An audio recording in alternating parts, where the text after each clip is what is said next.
sería el primer tema de la carta a los hebreos. Y de esa forma podríamos entender un poco más, conocer a Cristo a través de esta carta que se mandó o que se escribió para los hebreos, para los judíos creyentes, los judíos que se convirtieron a Cristo. Entonces vamos a abrir las escrituras, hermanos, en Hebreos capítulo 1. Y cuando dije que en esta ocasión quisiera que fuera diferente, es porque en esta ocasión yo quisiera preguntar y yo quisiera que contesten. Así que en esta ocasión vamos a interactuar un poquito, como ustedes lo consideren. Pero yo quisiera que en esta ocasión yo haga preguntas y ustedes contesten. ¿Verdad que nosotros aquí en la iglesia siempre son predicaciones, pero no como estudios en los que la congregación pueda participar y podamos aprender? Así que esta vez lo vamos a hacer un poquito así, de esa forma. Vamos a leer el capítulo 1. Aleluya. Gloria a Dios. Vamos a leer nada más del verso 1 al verso 4.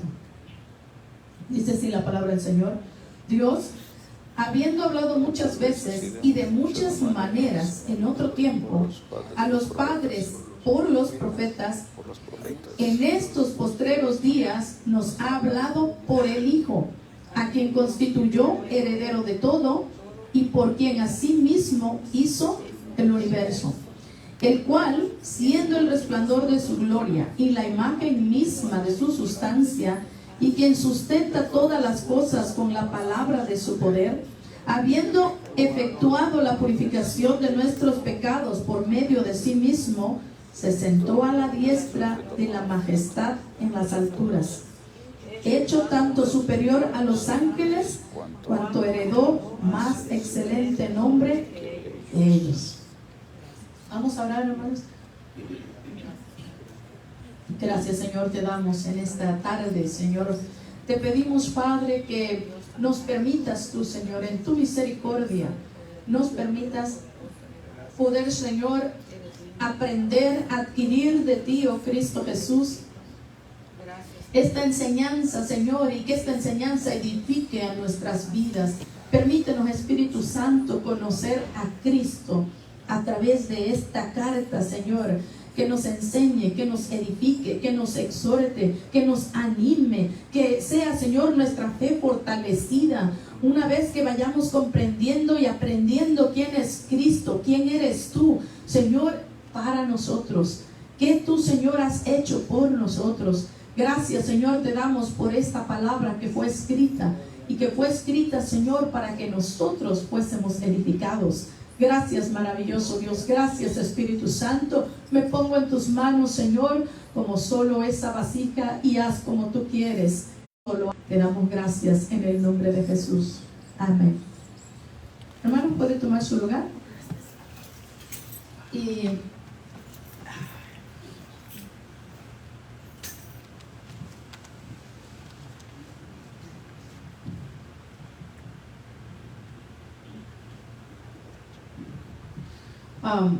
yo quisiera preguntar a algunos de ustedes, y para empezar yo quisiera que usted voluntario, que alguien levante la mano y conteste. Yo quisiera preguntar, ¿quién es Cristo para usted? ¿Quién es Cristo para su vida? ¿Qué es lo que usted entiende cuando nosotros hablamos de que Cristo es el Hijo de Dios? Amén. Pero ¿quién es Él para usted en sí? ¿Qué es lo que usted ha llegado a comprender acerca de Cristo? Vamos a empezar con voluntarios, pero si no hay voluntarios, entonces ya decimos nombre, ¿verdad? Vamos a empezar con los voluntarios. Nuestra mano. ¿Quién es Cristo para usted? Cristo es el Salvador de la humanidad. Cristo es el Salvador de la humanidad. ¿Alguien más? Que sea más rapidito. No se preocupe si contesta bien o no contesta bien. Queremos saber qué es lo que usted tiene cuando usted escucha Cristo. Bueno, ¿quién es Cristo para mí? Y que usted conteste rapidito. Cristo es esto para mi vida. Ya no vivo yo, mas Cristo vive en mí. Cristo para mí es la vida. La Ya vida. no soy yo, es Cristo en mí, es mi todo. Cristo es la vida y es su todo. Cristo es su primer amor. Fíjense bien qué frases cada uno está expresando. Y si usted ponemos luego enseguida todo esto junto, ¿qué es lo que nosotros vamos a entender acerca de quién es Cristo? ¿Quién es Cristo? Yo pienso que Cristo es el que murió en la cruz por mis pecados. Cristo murió en la cruz por sus pecados. Es su vida. Yo sé que el pastor ya quiere contestar. Cristo es mi Salvador. De este lado, Mi majestad. es su majestad, dice ella. Gloria a Dios. Él es la majestad. Muy bien. Cristo me enseñó una vida nueva que yo no conocía. Cristo para él le enseñó una vida nueva que antes no conocía. Para mí es el centro de mi vida. El centro de mi vida. ¿Alguien más? El Hijo de Dios. El Hijo de Dios. Amén. ¿Alguien más? Se le va la oportunidad, Ok.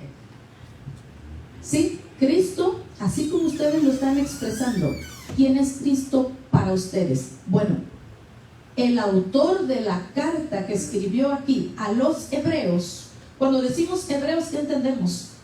A los hebreos, ¿qué entendemos? Cuando decimos, ¿cómo que una carta a los hebreos? ¿Quiénes eran ellos? A los judíos. Así que cuando usted diga una carta a los hebreos, estamos diciendo que esta carta, el autor la escribió para los judíos que se habían convertido a Cristo. No era para los incrédulos. Era una carta para aquellos judíos que ya habían recibido a Cristo como su Salvador. Imagínense los judíos que estaban ya adaptados, acostumbrados a seguir la ley, a cumplir con todos estos ritos, con ceremonias, con reglas, leyes, que no hagas esto, no hagas lo otro, guarda el sábado, tienes que circuncidarte, tienes que hacer lo otro, todas estas reglas que ellos conocían. Y luego viene Cristo, la enseñanza de Cristo, el mensaje, el evangelio. ¿Creen que era fácil para ellos decir, oh, pues dejemos ahora de practicar esto y ahora vamos a aceptar a Cristo y vamos a vivir así como nos están enseñando, siendo algo tan nuevo? Era dificilísimo.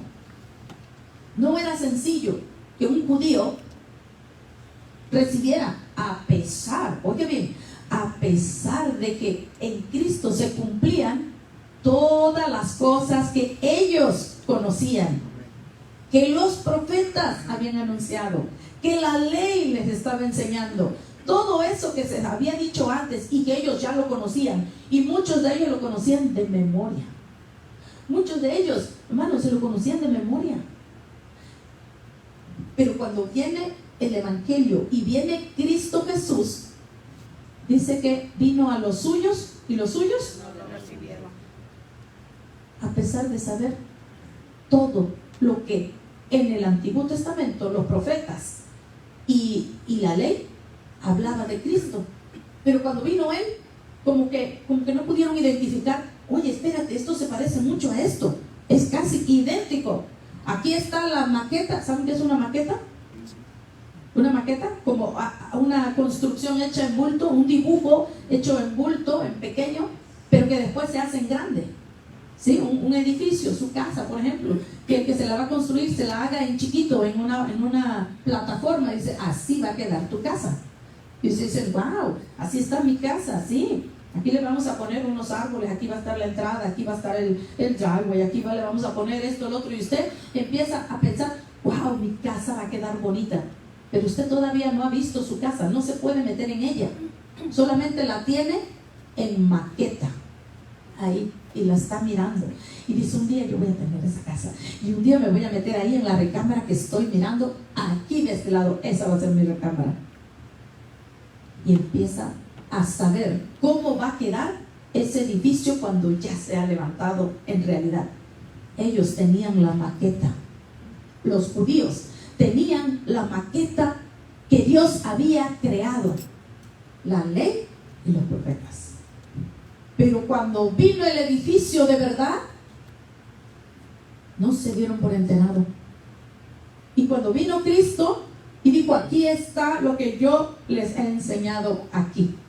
Todo esto que está aquí se cumple con Cristo. Eso es lo que hizo el autor de Hebreos, hermanos. Hebreos hizo eso exactamente. Empezó a escribirle a los judíos para decirles, oigan, todo lo que ustedes conocen y han visto en esa maqueta, aquí está, es él, el de la maqueta. ¿Entendemos ahora? Bueno, por lo tanto, la carta de Hebreos la vamos a dividir en diferentes temas y yo quiero presentárselos, porque la siguiente vez que tenga la oportunidad de compartir con ustedes, vamos a ver el siguiente tema y luego el siguiente tema hasta que terminemos. Cristo, ¿cómo se llama el tema? Cristo en la carta a los Hebreos. Y este va a ser nuestro primer tema. Número 1, dígalo conmigo. Dios Hijo. Dios Hijo. Número 2, El Salvador incomparable. el Salvador incomparable. Número 3, Nuestro sumo sacerdote. Compasivo. nuestro compasivo sumo sacerdote. Número 4, el mediador divino. Dígalo conmigo para que se lo recuerde. Número 5, el sacrificio perfecto por el pecado. Número 6, el autor y consumador de nuestra fe. ¿Cuántas clases o temas vamos a ver? 6. 6. ¿Cuál es el de hoy? Dios Hijo. Ese es el título de todos. El número 1 va a ser Dios Hijo. Dios Hijo.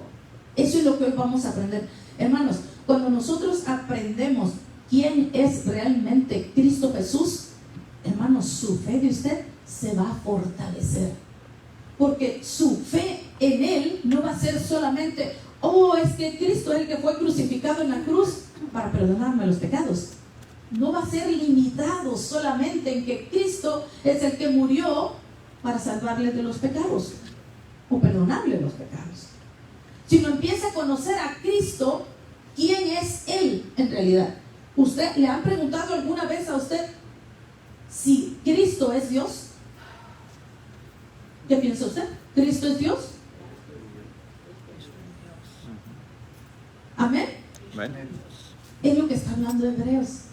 Y es lo que quiere el autor, que cada uno que lea esta porción pueda aprender esto. Así que esto es lo que vamos a estar hablando hoy. Dios Hijo. En Hebreos 1:8, que ahorita nomás leímos hasta el verso 4, mantenga su Biblia abierta ahí y vamos al verso 8 y dice así, lo leemos juntos. ¿Tiene su Biblia abierta? ¿Mantuvo su Biblia abierta? Capítulo 1, verso 8 dice, mas el Hijo dice, tu trono, oh Dios, por el siglo del siglo, cetro de equidad, es el cetro de tu reino. Yo no sé si ustedes alcanzan a ver esta pantalla, está muy pequeña. Yo digo que si ustedes se pudieran acercar, podrían quizás observarlo mejor, apreciar mejor quizás la información que está ahí. Si no, pues donde usted esté, trátelo de ver. Usted ve ahí como una gráfica con parte de la historia.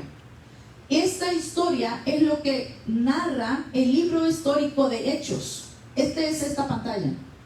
Cuando usted lee Hechos, todo Hechos, desde su primer capítulo hasta el último, le narra toda esta información que está en esta pantalla. No la vamos a ir leyendo, no se asuste. Lo único que yo quiero mostrar aquí es que en qué tiempo se escribió esta carta de la que estamos hablando. ¿De qué carta estamos hablando? La carta a los Hebreos. ¿En qué tiempo se escribió esta carta? Esta carta se escribió cuando empezó o estaba el emperador Nerón. ¿Saben qué hizo este hombre Nerón? El emperador Nerón es el que ocasionó la primera persecución a los judíos. Una tremenda persecución, hermanos. Fue terrible este hombre con el cristiano. Entonces, estamos hablando de que persiguió a la iglesia, a los judíos que ya se habían convertido, no solo a los judíos, pero era persecución contra ellos, más que nada. En este tiempo es cuando se escribió, fíjese, usted no sé si usted alcanza a ver los libros que están enlistados ahí. Mateo, Lucas, Hechos, primera y segunda de Timoteo, Tito, primera y segunda de Pedro, Judas y Hebreos. En este tiempo.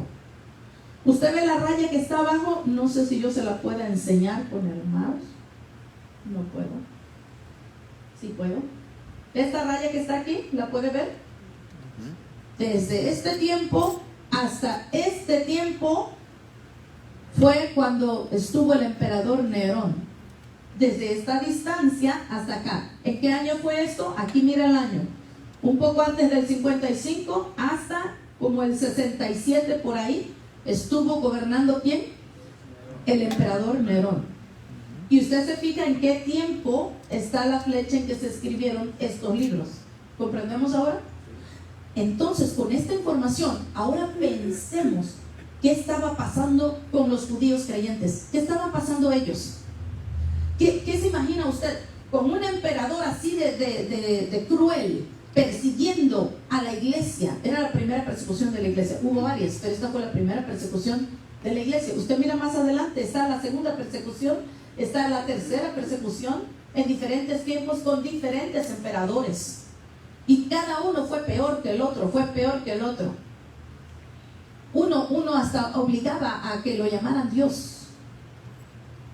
Y era castigado el que no obedecía a esta ley, que le llamaran a él Dios. Así que cuando hablamos de que el creyente estaba siendo perseguido en este tiempo, cuando el emperador está persiguiendo a la iglesia, ¿qué ustedes piensan que estaba pasando con los creyentes judíos? ¿Saben qué es lo que ellos se preguntaban? ¿Será que habremos nosotros tomado la buena decisión? Fue escrita antes de los 70 después de Cristo. El autor quien escribió esta carta es desconocido. Hay muchas especulaciones de que a lo mejor fue este, a lo mejor fue el otro. Yo estaba leyendo comentarios el día de ayer. Encontré 5 o 6 diferentes supuestos autores, posibles autores. Y incluso uno de ellos, yo digo, se voló porque dijo que posiblemente hasta Priscila había escrito esta carta. Y luego viene el comentario y explica, no es posible que pudo haber sido ella. O sea, hay diferentes, otros dicen que Pablo, otros dicen que no Pablo, por la forma en que se presenta Pablo, como usualmente se presenta en sus cartas. En esta ocasión no lo hizo de la misma forma. Hay diferentes versiones o posibles autores de la carta. A nosotros no nos debe de preocupar quién fue el que usó su mano para escribir esta carta. Lo que sí no debe de haber duda es que esta carta fue inspirada por el Espíritu Santo para la iglesia, para alentar a la iglesia.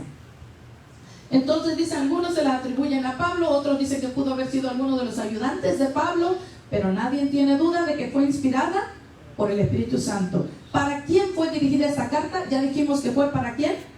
Para los judíos cristianos, los que ya habían creído en Jesús.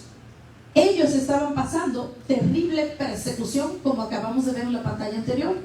Así que ellos estaban preguntándose de que Jesús, el que había dicho que iba a regresar, no regresaba. Pero si él dijo que iba a regresar, entonces acuérdense que los creyentes, la iglesia primitiva, hermanos, no tenían en mente, oh, Cristo va a regresar en unos 2000 años, ¿o sí? No, ¿verdad? Ellos sabían que iba a pasar 1000 años, 2000 años o más de 2000 años. No. Cristo prometió, yo voy a regresar, y todos estaban esperando que Cristo regresara. ¿Tú estás esperando que Cristo regrese? ¿Sí? Amén, aleluya. Nosotros debemos de estar igual que ellos. ¿Cuándo Cristo va a regresar? Así estaban ellos, hermanos. Así vivían cada día ellos. ¿Por qué creen que la iglesia primitiva dice que se encontraba como la iglesia primitiva? Unánimes, juntos en un mismo sentir, todos en armonía, buscando la misma cosa, sintiendo la misma cosa, esperando la misma cosa. ¿Qué esperaban? Al Cristo resucitado que regresara por ellos, que regresara para traer justicia, para liberarlos de la opresión de los romanos. Así que ellos estaban ansiosos. Oye, y Cristo dijo que venía y que iba a regresar y no regresa. Y se empezaban a preguntar entre ellos, ¿será que tomamos la correcta decisión? ¿O ¿No será que es mejor que nos regresemos a la práctica del judaísmo? ¿Por qué no mejor nos regresamos a practicar la ley? ¿Creen que hubiese sido una buena decisión regresarse otra vez a la ley? Ahí está la razón por qué se escribió la carta. Para alentarlos y decirles, espérense, un momento.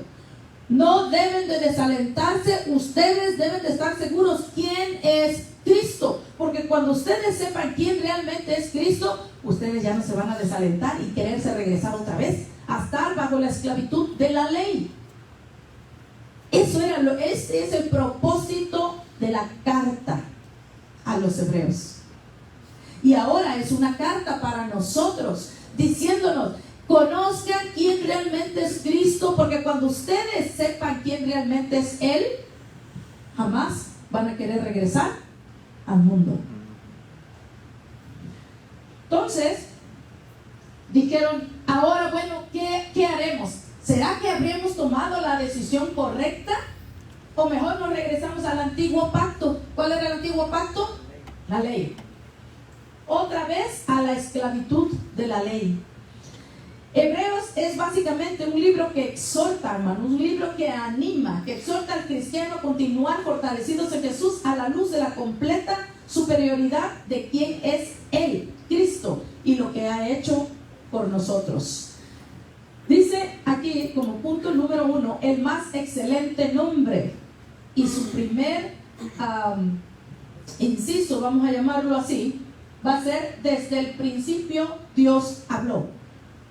Cuando vemos el versículo 1, ¿qué dice el versículo 1? Podemos ir al versículo 1, ¿qué dice? Dios habiendo hablado muchas veces y de muchas maneras en otro tiempo a los padres por los profetas. Así que habla como en el tiempo pasado. En ese versículo está hablando en el tiempo pasado. Dice Dios habiendo hablado antes a los padres, ¿a través de quiénes?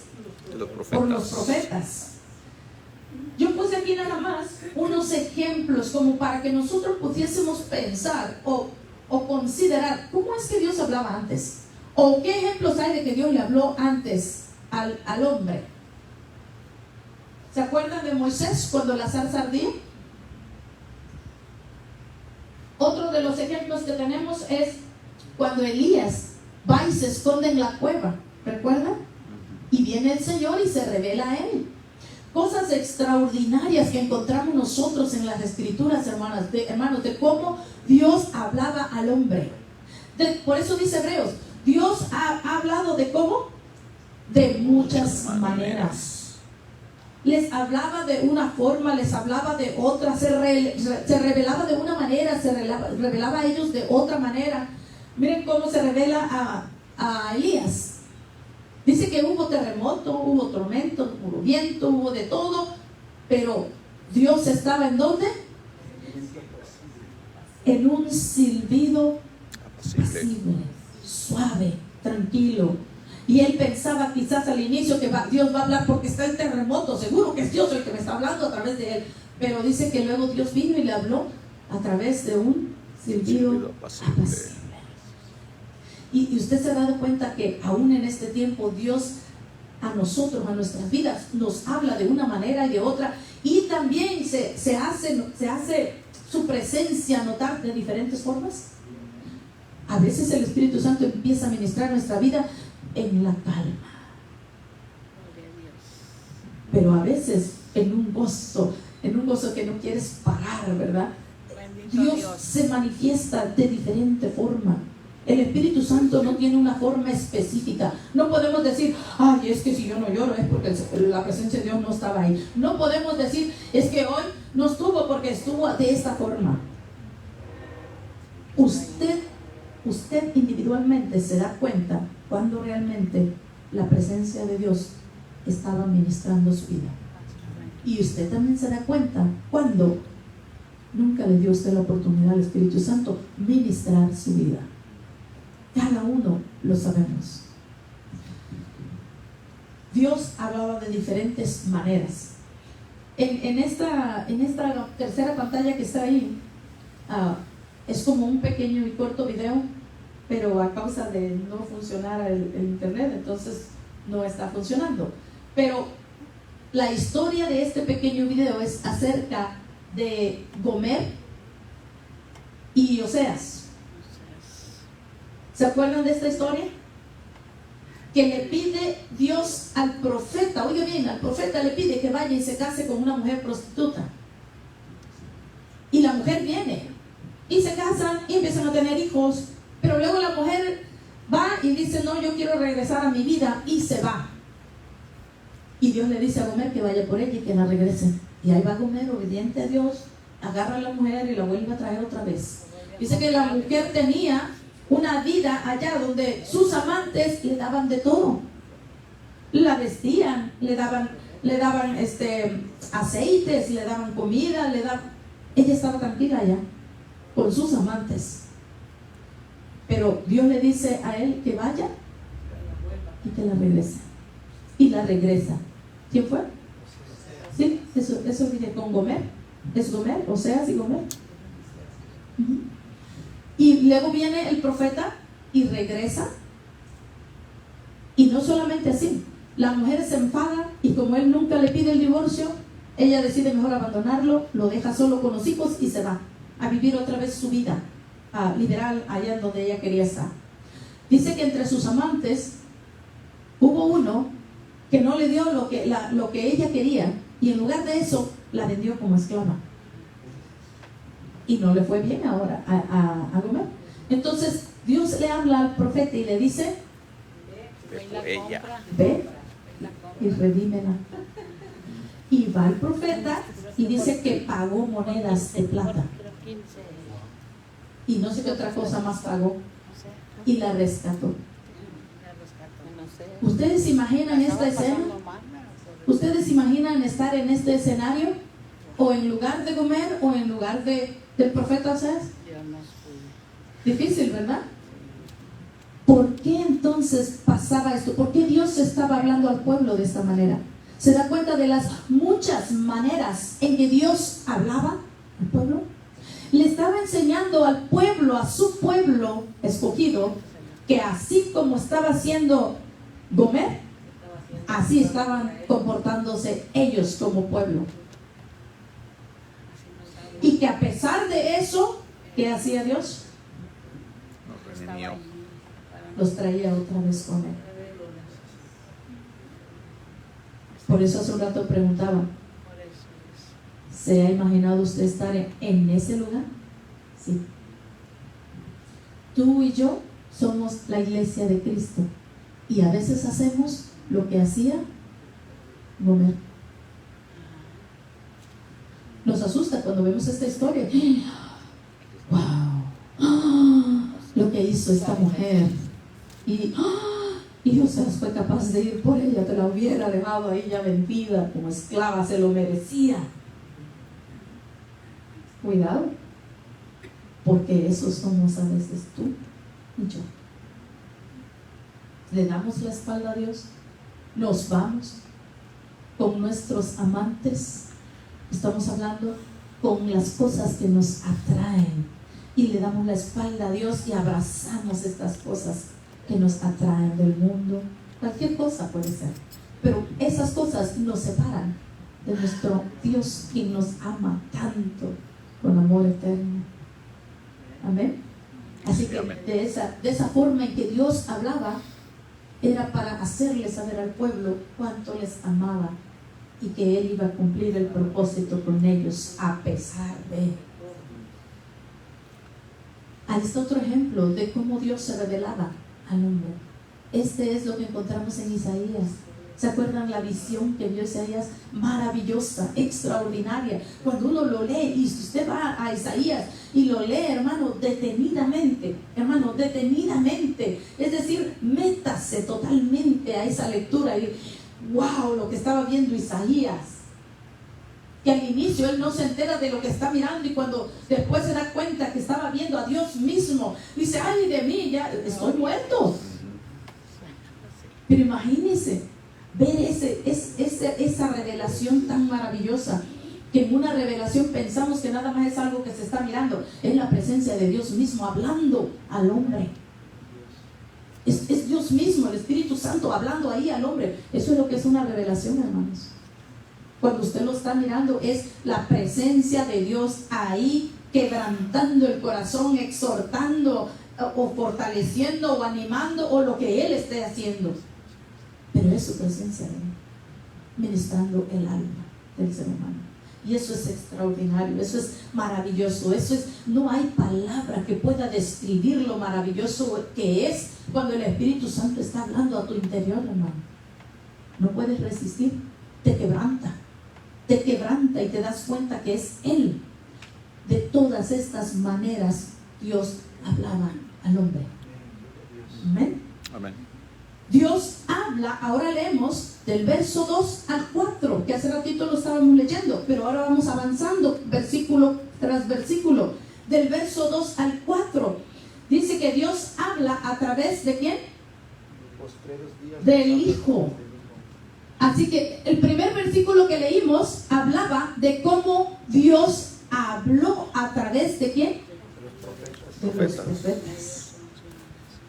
Pero ahora enseguida dice, ¿cómo dice el verso? ¿Lo podemos leer o alguien lo lee fuerte? En estos postreros días nos ha hablado por el Hijo, a quien constituyó heredero de todo y por quien asimismo hizo el universo.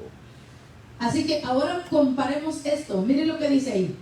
El autor de esta epístola tiene un propósito: alentarlo a mantenerse firmes en la fe, poniendo la superioridad de Cristo sobre todo lo que había experimentado bajo la ley. Así que tengamos siempre presente en mente que está hablando a los creyentes que habían vivido un estilo de vida totalmente bajo esclavitud ¿de qué? De la ley. El creyente judío había vivido por mucho tiempo bajo esclavitud de la ley y siempre eran culpables y nunca podrían cumplir con ella. La Biblia nos dice que nadie podía cumplir con la ley, siempre eran culpables, todos. Entonces, ahora el autor, la intención y el propósito es de que ellos puedan comprender la superioridad de Cristo sobre todo, aún sobre la ley, sobre todo. Entonces dice, Dios habiendo hablado en el verso 1, pero en lo que acabamos de leer dice, Dios ha hablado.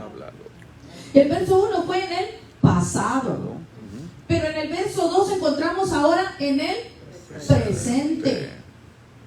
Antes había hablado de diferentes formas, pero ahora Dios ha hablado a través del Hijo. Dice, en otros tiempos, pero el verso adelante, del verso 2 para adelante dice, en estos postreros días. ¿Cuáles son los postreros días? ¿Alguien sabe de los postreros días? Encontramos en los postreros días la palabra la frase postreros días en diferentes partes de las Escrituras. Los últimos están hasta el final. Estos son los postreros días. Así que cada vez que usted se encuentra en la Escritura, hermano, con la frase los postreros días, ¿a qué se refiere? De que Cristo vino hasta el final. Desde Cristo hasta el final. Por eso es que encontramos en diferentes partes de las Escrituras, en Mateo, cuando habla qué va a pasar en los postreros días, en las cartas de Pablo, y en diferentes frases encontramos los postreros días. ¿Cómo usted debe de vivir los postreros días? Encontramos en las Escrituras cómo lo debemos de vivir. Y cuando decimos los postreros días, a veces las personas piensan, pero eso es cuando ya venga el fin, cuando se esté destruyendo el mundo y todas esas cosas. No, los postreros días ya los estás viviendo. Amén. Entonces dice que en otros tiempos se había hablado de muchas formas, pero que en estos postreros días nos ha hablado. Antes fue a los padres en el verso 1, pero ahora es a nosotros. ¿Cómo dice la frase? Nos se refiere a nosotros. ¿Sí está analizando su Nos verso? ha hablado. Ya. Como dice ahí, que ahora Nos ha hablado. ha hablado. O sea que se refiere a nosotros. En aquel tiempo fue a los profetas, ahora es para nosotros. Aquellos fue a través de los profetas, pero ahora ¿qué dice que a través de quién? Que ahora es por el Hijo, es a través del Hijo. Entonces la pregunta es, yo quisiera preguntarle a ustedes, si ahora es por el Hijo, ¿quiere decir que el Hijo nos trajo un mensaje? ¿Qué piensa usted? ¿Qué piensa usted? Cuando dice que ahora es, y le voy a quitar eso para que no esté pensando en eso que está ahí, por el Hijo, mi pregunta es ahora, entonces ¿quiere decir que el Hijo nos trajo un mensaje? ¿Qué piensa usted? Sí. ¿Qué piensa usted? El Hijo nos trajo un mensaje y por eso es que dice que antes habló por los profetas, pero ahora nos ha hablado por el Hijo. ¿Qué entiende usted por eso? Ahora sí voy a señalar ahora sí, ¿ok? ¿Qué entiende usted por eso cuando dice nos ha hablado por el Hijo? La pregunta es esta. ¿Usted cree que el Hijo, Cristo, nos trajo un mensaje? Él es el mensaje. ¿Cómo fue? Él es el mensaje. Él es el mensaje. Cristo es el... ¿Se acuerdan cuando dijimos, esta es la maqueta y ahora este es el real edificio? Así que cuando dijo, ahora nos ha hablado por el Hijo, está diciendo, aquí está el mensaje. Todo lo que yo les dije por los profetas, aquí está. Se cumple en Cristo Jesús. En el Antiguo Testamento Dios había previsto y comunicado su verdad a su pueblo a través de los profetas. Con Jesús vino la revelación plena del Padre. Aquí está lo que tenía previsto para la salvación, lo que yo les había dicho, ahora ya está aquí cumplido. ¿En quién? En el Hijo, en Cristo Jesús. Jesús es el heredero de todo, Él es amo y Señor de toda la creación y es Dios sobre todo. Jesús no depuso parte alguna de su divinidad, sino que se limitó temporalmente en un cuerpo humano. Es decir, que cuando Cristo vino y encarnó, hermanos, no quiere decir que Cristo dejó de ser divino. Oh, dejó de ser lo que era Él antes. No dejó de ser nada. Él siguió siendo Él. Él siguió siendo el mismo Dios. Él siguió siendo el mismo que al principio en Génesis escuchamos y decimos, hagamos al hombre a nuestra semejanza, nuestra imagen y semejanza.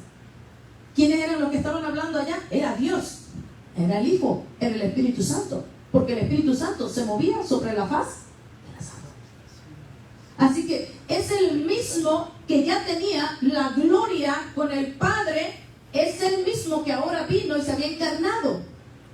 Pero no es que perdió su divinidad, es que simplemente se había limitado en un cuerpo humano para un propósito, pero no dejó de ser Dios. ¿Entendemos esa parte?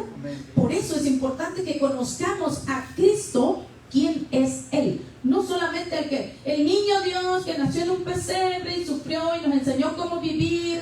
Hay gente que dice, oh, Él es el que nos enseñó cómo debemos de vivir en la tierra. Y hasta ahí se quedó la pequeña limitación de quién es Cristo para ellos. Hasta ahí se quedó, para que seamos buenos, para que hagamos y nos ayudemos a uno al otro, seamos buenos con el prójimo, y hasta ahí quedó. Un día salí a hacer una encuesta. Quizás usted se va a reír de mí, pero yo salí a hacer una encuesta un día. Me llevé una libreta y me fui a una Kroger, allá en Lexington, y empecé a preguntar a la gente, ¿quién es Jesús para ti? Y usted se sorprende lo que la gente piensa acerca de Cristo Jesús. Él vino para enseñarnos a ser buenos. Pero una persona que me dijo, yo no creo nada de eso. Yo no creo en Él nada y ni quiero que me estén hablando de eso. Y otras personas dijeron, bueno, Cristo vino y murió en la cruz, pues para salvarnos de los pecados. Pero a veces nuestro entendimiento acerca de quién es Jesús es pequeño, y a causa de eso nuestra fe también es, porque cuando conocemos que Jesús, a pesar de que estuvo en la tierra, era divino y era Dios, entonces decimos, wow, el ser que vino a morir por nosotros era Dios mismo. Y ya no podemos pensar en que Cristo no era Dios, porque hay quienes enseñan que Cristo no es Dios. Pero si nosotros entendemos y aprendemos quién era Jesús y quién es Él, nuestra fe se va a fortalecer. No va a haber la mínima duda de decir, ¿será que entonces, así como dicen tales personas? No, porque usted lo habrá entendido. Y cuando nosotros leemos las Escrituras, hermanos, y le pide a Dios que Él le ayude, que le dé luz para poder comprender, el Espíritu Santo lo va a hacer. ¿Amén? El Espíritu Santo lo va a hacer. Entonces, vemos aquí ahora, esta fotografía que está ahí solo nos enseña cómo Dios mismo vino, fue encarnado, se hizo, dice que se humilló hasta lo sumo. Imagínense, Él ya se había hecho hombre. Dentro de todos los niveles que existen, cuando hablamos de seres humanos, ángeles y Dios, el hombre es la parte más inferior. El nivel, nosotros como hombres estamos en el nivel más inferior. Cristo vino y se hizo hombre, es decir, se colocó en el nivel que más inferior. Pero no solo quedó ahí, no solo se hizo a nivel más inferior, sino que siendo hombre, todavía se humilló más. Es decir, que Él mostraba que Él vino a servir y no para ser servido. ¿Por qué? Porque quería enseñarle a sus discípulos y todos aquellos que después iban a creer en Él, es decir, nosotros, que dice, en la palabra encontramos que no nos hagamos mayores que nadie. Y Jesucristo vino a enseñar que debemos de ser servidores y que no venimos para ser servidos. No, es que yo soy apóstol de Jesucristo. Una vez, les voy a contar esto, una vez llegó a la iglesia donde yo conocí el evangelio, allá en México, solía llegar un misionero. Y yo siendo una persona adolescente, hermanos, una persona, una chamaca, una niña, yo no sé cómo llamarme, pero sin madurez. Los niños hablan, los jovencitos dicen lo que se les ocurre y lo que miran, lo dicen. No dicen, ay, no debo de decir esto. Llegaba un misionero ahí y solía llegar a la casa con nosotros. Gracias a Dios siempre suplió el Señor para recibir a las personas. Nos visitaban de diferentes personas que venían de otros lugares, de otras iglesias, y a veces se quedaban con nosotros. Y recuerdo a mi madre bien preocupada, ay, no hay nada que hacer, voy a ir a buscar qué cosa les cocino. Y terminaba preparando algo bien rico y sabroso. Pero ¿saben lo que tenía este misionero? Es que él llegaba y él quería ser servido. Y ahí chocaba con mi teoría, porque él decía, no, yo vine ya para que me sirvan porque yo ya serví mucho. Yo sé, ¿este de dónde salió? Y luego la cosa es que a mí me levantaban bien tempranito, porque ella iba a pedir su desayuno. Y su desayuno lo quería calientito. Ya estaba sentado en la mesa, se me iban a la mesa. Quería lechita, quería café, quería su jugo, quería cereal, quería huevitos, quería así de todo. Y yo decía, ¿y por qué le tenemos que dar todo esto? Y a veces nosotros no teníamos para servir un desayuno así. Pero él decía, no hay problema, tenga, pero esto es lo que yo quiero desayunar. Y incluso él a veces daba para que se le sirviera como él quería.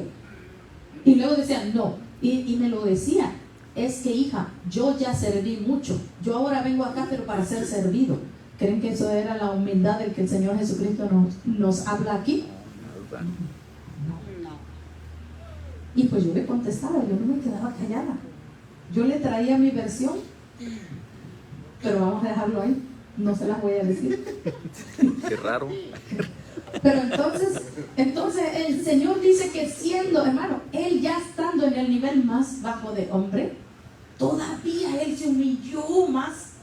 Es decir, que fue más humilde que cualquier hombre, es lo que nos está diciendo. Fue más humilde que cualquier hombre para enseñarnos a nosotros la humildad.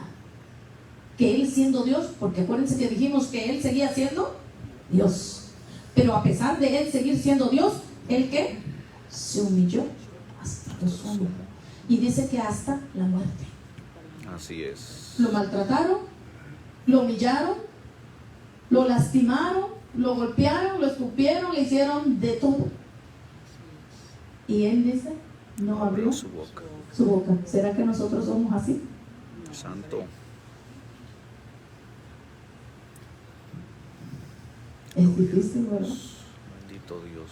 Es bien difícil. Y yo creo que eso es lo que el Señor nos está enseñando cada día, cada día. A veces en nosotros como creyentes, hermano, como creyentes en general, nos preocupamos porque con frecuencia chocamos. Sea aquí, sea en el trabajo, sea en la casa, sea donde sea. Pero, ¿sabe algo? Que eso es normal. ¿Usted sabía que eso es normal? Hace un tiempo atrás, no me recuerdo cuántos años atrás, vino un predicador de México. Y me quedó tan grabado esto que él estaba explicando. Si usted me pregunta cuál fue el tema de él, no me acuerdo. Pero me acuerdo muy bien cómo presentó lo que él explicó, la forma en que lo explicó. Y estaba hablando de cómo nosotros debemos de crecer, madurar. Y él dice que en el río, oiga bien, en el río, ¿usted ha visto las piedras del río? ¿Cuántos han estado o han vivido en donde hay un río? ¿Cómo son las piedras? Bien bonitas. A veces hasta queremos colectar, ¿verdad? Cuando visitamos un río en algún lugar, ¡ay, qué piedra tan bonita! Un gris brilloso y que tiene como destellos, otras blancas, bien bonitas, pero lisas, ¿verdad? Pero ¿sabe cómo sucedió esa transformación de esa piedra? ¿Cómo, hermano? Con el agua. Porque la hermana me hace señas así. Las olas pule. ¿Sabe cómo es que llegan a ser esas piedras del río tan bonitas? Golpeándose unas con Se van golpeando unas con las otras, mientras vienen rodando y rodando y rodando dentro de las aguas, se van puliendo, se van chocando. Y luego él decía, y cuando él explicaba eso, dije, wow, dije, qué difícil, qué difícil. Oiga, y es que eso pasa en la congregación, ¿sí o no, pastor? Todo el tiempo.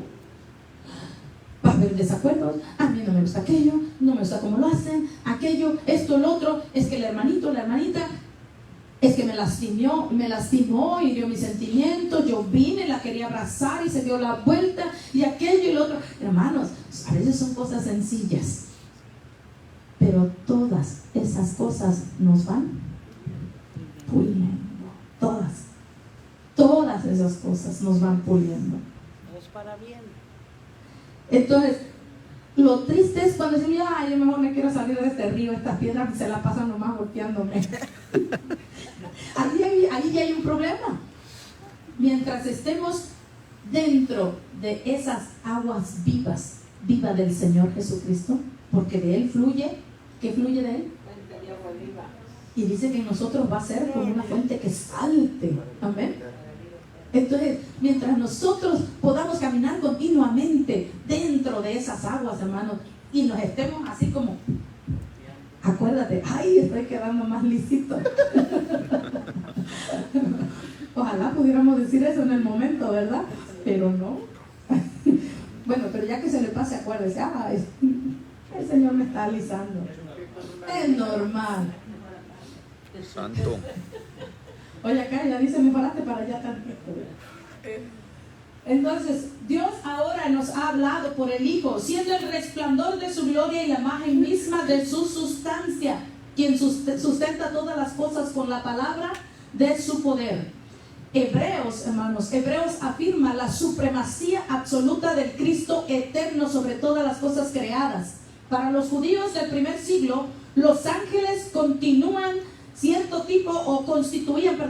tipo de tentación. ¿Por qué es que los ángeles constituían cierto tipo de una tentación para ellos? Algunas veces tenían tan en alto los ángeles que los adoraban. ¿Por qué es que en los judíos o en esta cultura pasaba eso? ¿Por qué usted piensa? ¿Por qué piensa que pasaba eso? ¿Por qué no pasa con nosotros? Ya, porque nosotros como creyentes, ¿verdad que nosotros no adoramos a los ángeles? Y yo creo que ninguno de ustedes tiene la tentación de adorar a los ángeles, ¿verdad? Cuando pensamos en que un ángel, ¿verdad que no? Nosotros no tenemos esa tentación, pero los judíos sí. ¿Por qué? Porque a ellos el mensaje a veces era revelado por los ángeles. Por esa razón. Porque cuando vamos a los profetas y vamos a toda la historia, encontramos que a muchos hombres se les aparecían ¿quiénes? Ángeles. Los ángeles. Dios mandaba y les hablaba a través de los ángeles. Y leemos escrituras y se le apareció un ángel a Zacarías, y se le apareció un ángel a tal persona, y vino el ángel del Señor y habló con Gedeón, y se le apareció el ángel a Abraham, y vino. Los ángeles era algo, era parte de cómo Dios hablaba a ellos. Entonces para ellos los ángeles era como una tentación. Se podían desviar fácilmente de adorar al Dios verdadero para adorar al que le trajo el mensaje y no al que mandó el mensaje. Así que cuidado con eso también. Entonces nosotros debemos de comprender esto. Señor de la creación. Acuérdense que hemos estado hablando de quién es Cristo. Y en esta primera clase que estamos mirando, estamos diciendo que Cristo es Dios. ¿Ok? Y por eso es que estamos hablando de la supremacía de Él sobre todas las cosas. Jesús es superior a los seres creados. Vamos a leer el verso 1 ahora del 5 al 9, rapidito. Del verso 5 al 9. ¿Alguien lo puede leer rápido? Porque al cual de los ángeles dijo Dios jamás: mi hijo eres tú, yo te he engendrado hoy y otra vez. Yo seré a él padre y él me será a mí hijo. Y otra vez cuando introduce al primogénito en el mundo, dice: adórenles todos los ángeles de Dios. Ciertamente de los ángeles, dice, el que hace a sus ángeles espíritu y a sus ministros llama de fuego. Mas del Hijo dice: tu trono, oh Dios, por el siglo de los siglos. Cetro de equidad es el cetro de su reino. Has amado la justicia y aborrecido la maldad, por lo cual te ungió Dios, el Dios tuyo, con óleo de alegría más que a tus compañeros. Hasta ahí más. Al 9. Gracias. ¿Qué es lo que está hablando entonces ahora acerca de los ángeles? Fíjense que está hablando acerca de Jesús, de Cristo, pero está hablando también acerca de los ángeles. Y la pregunta es: ¿a cuál de los ángeles Dios dijo alguna vez: mi hijo eres tú? A nadie, a ninguno. Y más adelante encontramos que dice que los ángeles, ¿qué es lo que se le manda a los ángeles a hacer? Que adoren al Hijo, que adoren a Cristo. Entonces vemos ahora que Cristo es Hijo de Dios y los ángeles, ¿qué son? Siervos de Dios. Veamos la gráfica que está ahí. Cristo es el Hijo de Dios, pero los ángeles, siervos de Dios. Cristo es adorado por los ángeles y los ángeles adoran a Cristo. A Cristo. Entonces podemos ver ahí cuál es la supremacía de Cristo, en qué lugar está Cristo. Los ángeles, Él está por encima de los ángeles, y en esta porción nos está enseñando eso. Incluso, hermana, cuando los apóstoles, cuando venían el mensaje a ellos, Juan, se querían postrar delante de los ángeles, y ellos mismos no recibían la gloria, o sea, la adoración. Decía: hey, levántate porque yo también soy hombre, ¿verdad? Siervo tuyo. O sea, soy siervo pues también yo de Dios. Sí, eso habla en la revelación en Juan, hablando del Apocalipsis, sí, eso lo encontramos también. Entonces estamos bien claros de que la palabra nos enseña que Cristo está por encima de los ángeles también. ¿Y por qué todo esto? Porque vuelvo a recalcar, ¿la carta para quién fue escrita? Para los judíos cristianos. Para los judíos creyentes. Los que estaban tentados ¿a qué? A adorar los ángeles. Pero aquí el autor les está diciendo, miren lo que dice las escrituras. Y les cita unos versículos que ya habían sido escritos antes.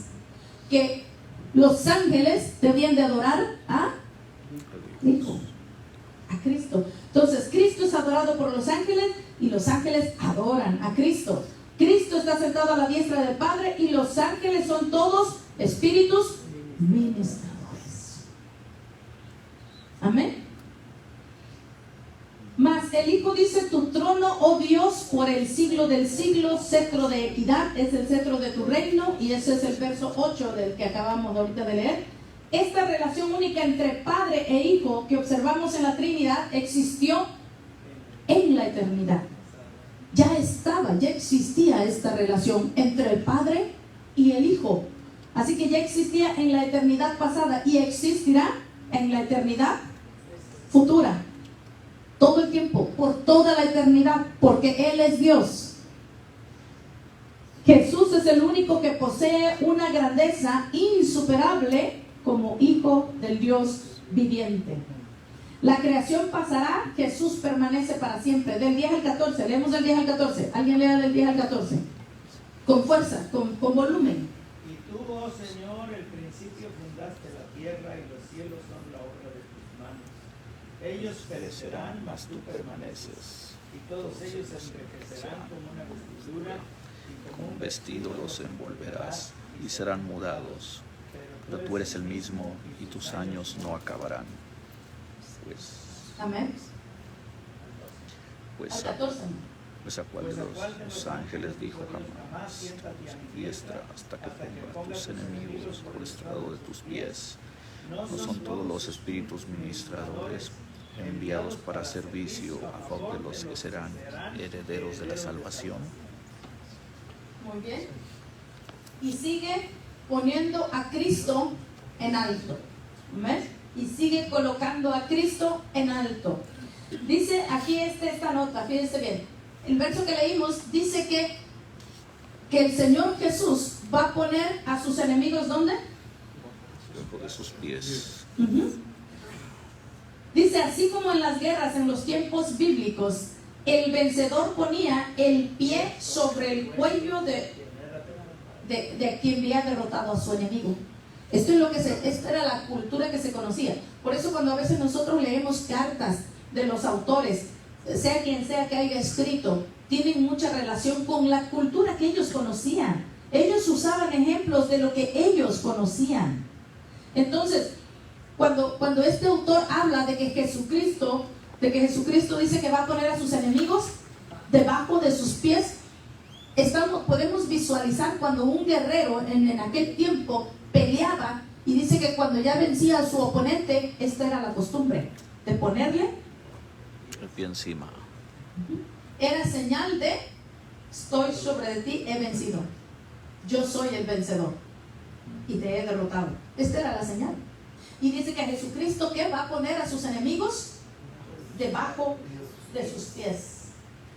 El Hijo de Dios sentado a la diestra del Padre, Él pondrá a sus enemigos debajo de sus pies. Cristo es presentado como el creador de los cielos y de la tierra y como el inmutable, o sea, el que nunca cambia.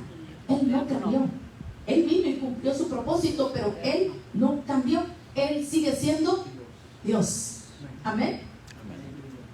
Cristo sigue siendo Dios. Cristo ha sido Dios. Cristo fue Dios cuando Él vino y fue encarnado. No dejó de ser. Amén. Porque Él es inmutable. Porque Él es Dios y Él no cambia. Amén. Amén. Así que la superioridad de Cristo se hace evidente en su entronización, mientras todos los ángeles no son sino ministros que sirven tanto a Cristo como a los santos. Amén. ¿Quiénes son los santos? Su iglesia. Nosotros, los creyentes, los que hemos sido santificados a través de la redención de Él, a través de su Espíritu Santo. Ahí es donde somos santificados, a través de su redención y a través de su Espíritu Santo. Amén. Amén. Entonces dice que los ángeles son servidores de Cristo y de los santos. de los santos. Amén. Maravilloso Salvador. No nos desviemos de la verdad y ya vamos a terminar. Este ya es el último punto. Vamos a leer Hebreos 2, verso 1. Vaya a su Biblia, sigue la lectura. Alguien lo lee, participe, hermano. Por ¿Alguien tanto, es necesario que con diligencia atendamos a las cosas que hemos oído, no sea que nos deslicemos. más? Thank you. ¿Qué es lo que dice? Es decir, lo que está diciendo el verso, cuando vemos nosotros un por tanto, está diciendo, después de todo lo que ya le dije, después de todo lo que ya hemos hablado, después de lo que ya hemos entendido, por ese tanto que ya hablamos, ahora dice el verso 1, por tanto, Que con diligencia atendamos a las cosas que hemos oído, no sea que nos deslicemos. así que entonces imagínense a estos creyentes judíos que estaban ahí entre ellos y se juntaban, y yo creo que ellos hacían alguna reunión, alguna cena, y se preguntaban, oye, ¿qué vamos a hacer? ¿No será que a lo mejor nos regresamos otra vez a cumplir la ley? Porque pues el que dijo que viene no ha venido, y él nos prometió que iba a venir, pero no ha regresado. Y mira los años, y ahora la persecución, que nos van a matar a todos, nos van a matar, y él no viene. Y entonces, cuando viene la explicación y les empieza a decir, aquí la carta les dice, miren, Cristo está sobre de todo. Cristo es mayor que los ángeles, Cristo es mayor que Moisés, Cristo es mayor que la ley, Cristo es el mensaje de Dios hecho realidad. Entonces dice, por lo tanto, es decir, después de lo que ya entendieron, después de lo que ya les estoy explicando aquí en la carta, es lo que les está diciendo el autor. Por lo tanto, ahora es necesario que actuemos como diligentemente, con diligencia. ¿Qué cosa es diligencia? ¿Qué entiende usted por diligencia? Ahora vamos a preguntarle a alguien allá atrás, de aquel lado. ¿Qué es diligencia? A ver, de los que están acá, de este grupito de allá, alguien diga, de ustedes que están allá, alguien diga, ¿qué es diligencia? Alguien de ustedes, hermanos, atrás, ustedes. ¿Qué es diligencia para ustedes?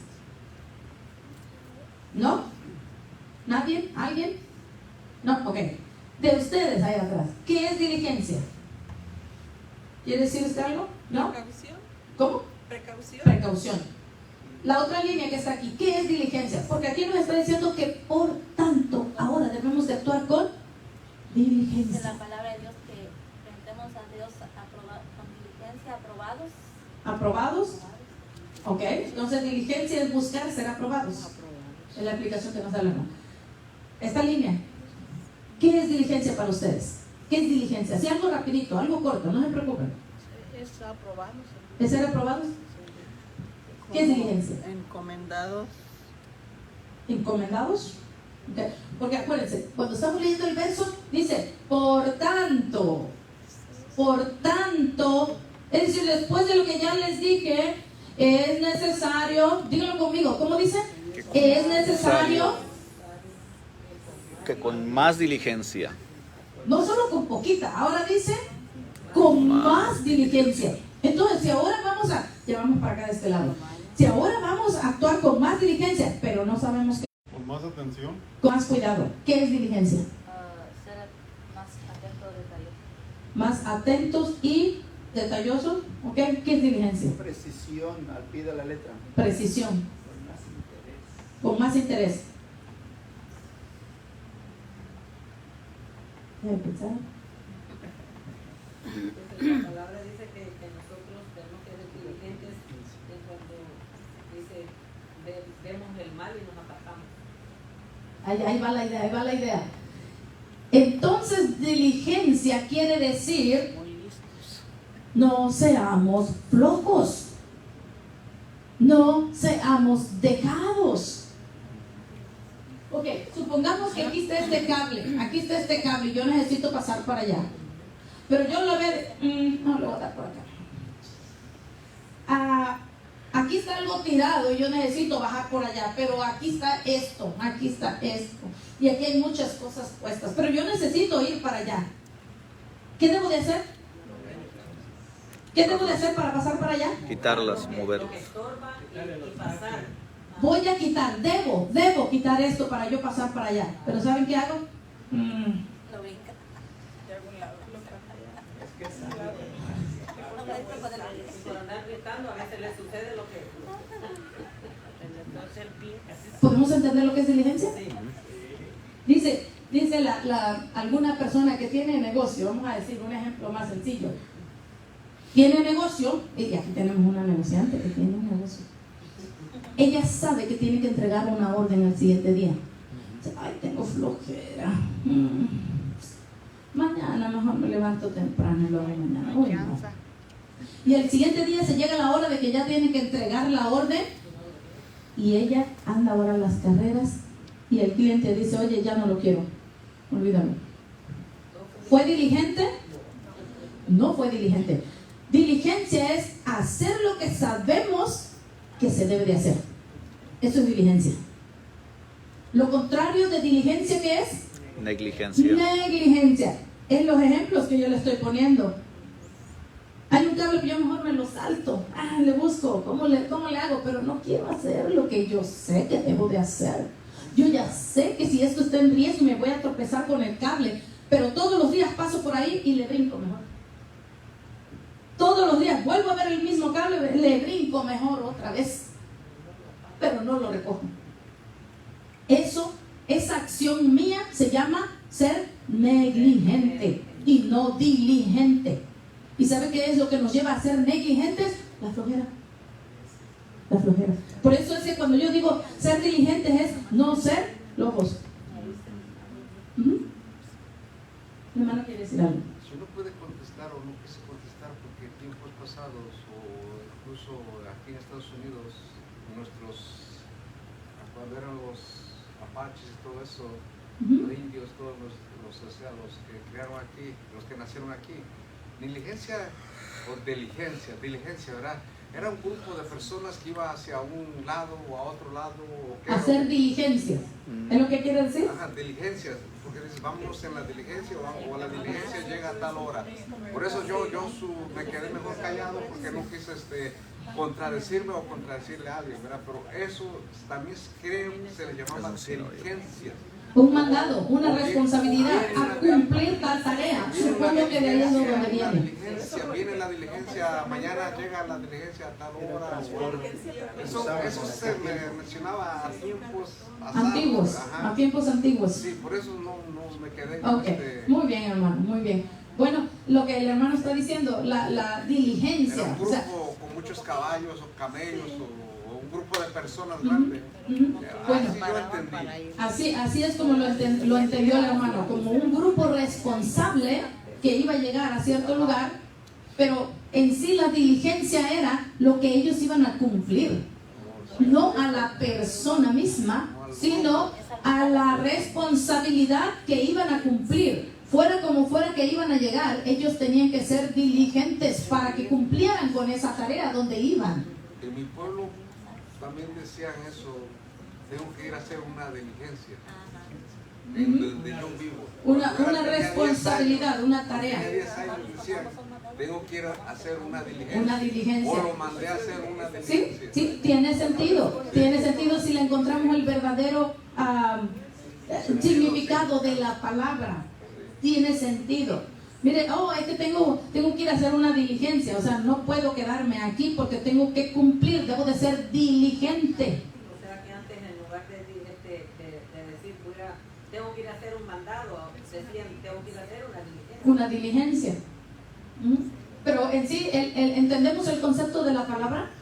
¿Sí? Que no se le decía diligencia a la misma persona o a la persona misma, sino a la mera acción de tomar responsabilidad para llevar a cabo tal tarea. El verso que leímos dice, por tanto, ahora lo vamos a leer otra vez, pero ahora con este entendimiento del significado de esta palabra. Vamos a la Biblia y ahora leamos este versículo donde dice por tanto. ¿Lo leemos juntos? ¿Qué dice? Por tanto, es necesario que con más diligencia atendamos a las cosas que hemos oído, no sea que nos deslicemos. Hasta ahí nomás. Oye bien, hay una razón. Yo no sé si usted entendió cuál es la razón por la que debemos de ser diligentes. ¿Cuál es la razón? ¿Qué dice ahí el verso? ¿Por qué nosotros debemos de ser diligentes? Ahí está. Para no deslizarnos, no resbalarnos. ¿Usted ha andado caminando alguna vez en un piso donde está riesgo de resbalarse? Pero riesgo de verdad. No donde usted mapea y así va de puntita porque no quiere ensuciar su piso. No, una plataforma donde de verdad está riesgoso, donde si tantito da un falso paso se va al voladero, se va al vacío. Yo noté aquí, lo encontré en uno de los comentarios, dice, con más diligencia andemos, no solo lleva la idea de escuchar atentamente, o sea que, a ver, pues voy a ponerle mucha atención. No solamente lleva la idea de escuchar atentamente, sino también de hacer lo que hemos escuchado. Eso es ser diligente. Dice, y nosotros debemos atender con más diligencia. Tratando de entender lo que dice diligencia. Luego la palabra deslizarse, dice, es algo que pasa automáticamente cuando no estamos anclados en algo sólido.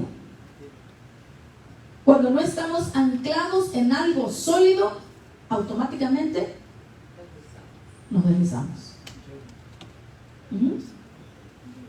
Imagínense, él está diciendo como caminar en el hielo, como cuando se camina en una plataforma que está a punto de craquear, abrirse, o cuando caminamos en un hielo sólido.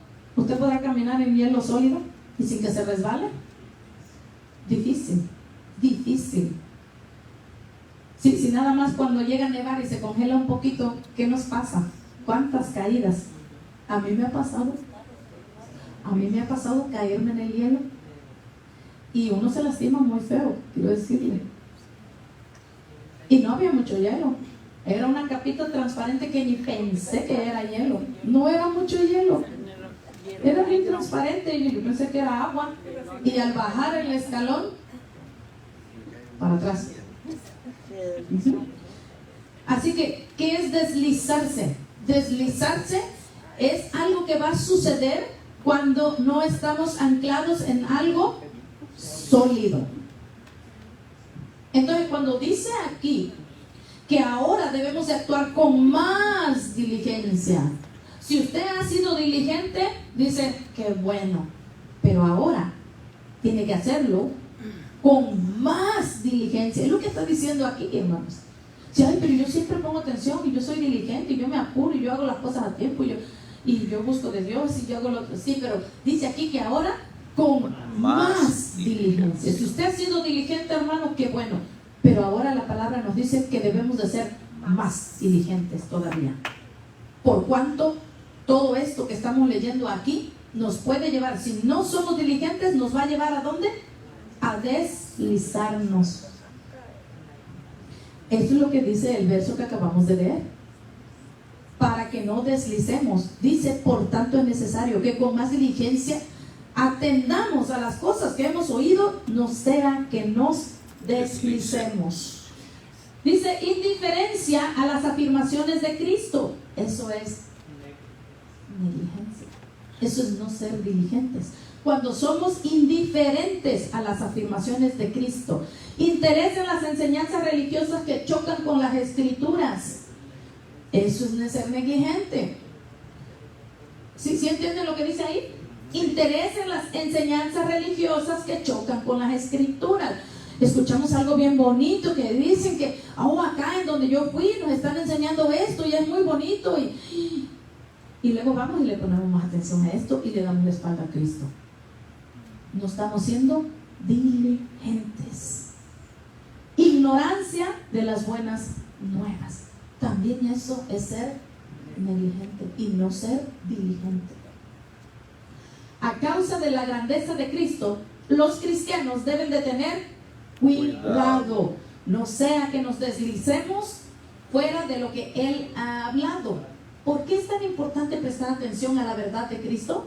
Si no conocemos quién es Cristo, las promesas en Cristo y la esperanza que guardamos en Cristo, fácilmente deslizaremos.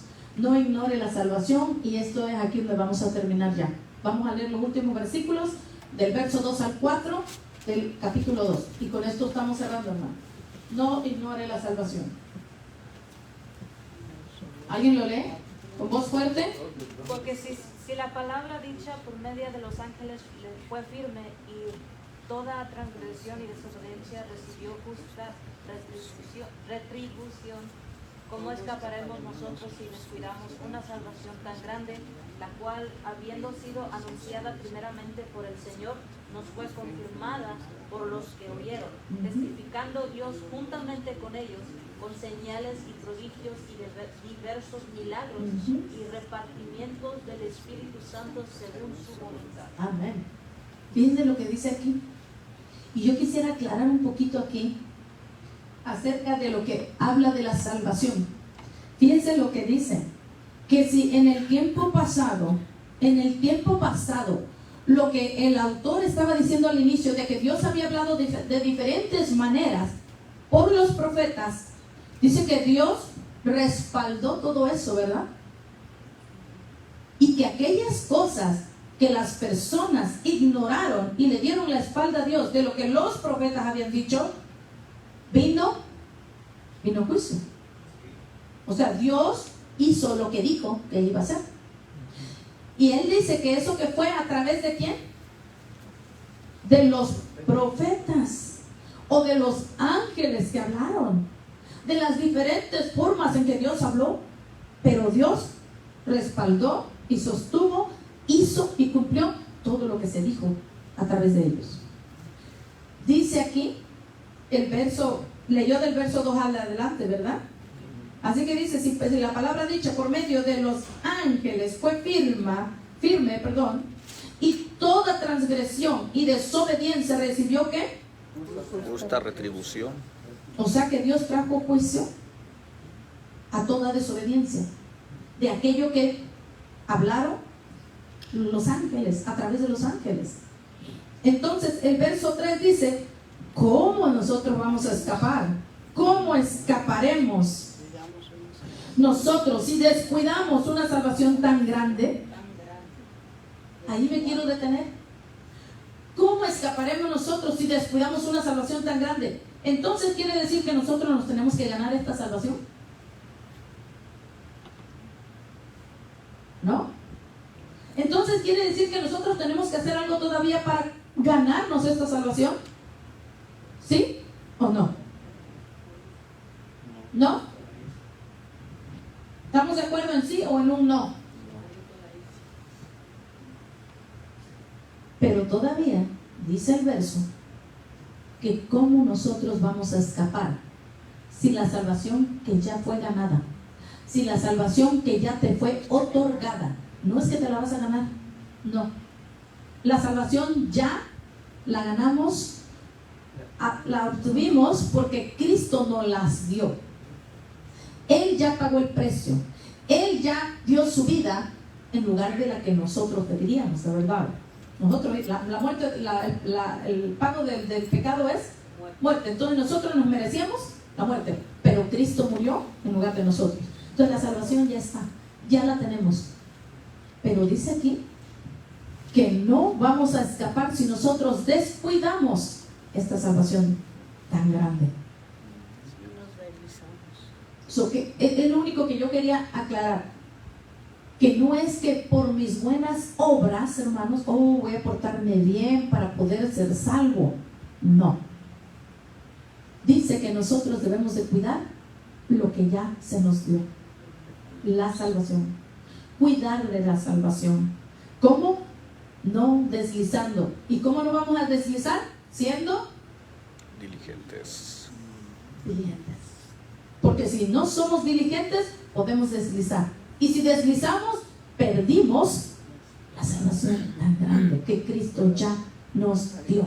Amén. De eso es de lo que se trata. No se trata de que yo tenga que hacer buenas obras para poder ser salvo. No se trata de lo tanto que yo me esfuerce. Me tengo que esforzar para ganarme la salvación porque ahí dice que yo no puedo perder mi salvación. No. Se trata de que nos abracemos de Cristo, quien ya nos dio la salvación, y que no deslicemos, y que conozcamos realmente quién es Cristo para nosotros, porque conociendo eso nos va a llevar a ser diligentes, y nuestra fe va a ser fortalecida en esa esperanza que tenemos en Él, y eso nos va a hacer mantenernos firmes y no deslizar, porque vamos a ser diligentes a lo que conocemos de Cristo. Porque si la palabra dicha por medio de los ángeles fue firme y toda desobediencia fue castigada, recibió justa retribución, cuanto más nosotros vamos a escapar si descuidamos una salvación tan grande, anunciada por nuestro Señor Jesucristo, confirmada por los apóstoles que las oyeron, respaldando Dios mismo con obras extraordinarias a través de su Espíritu Santo.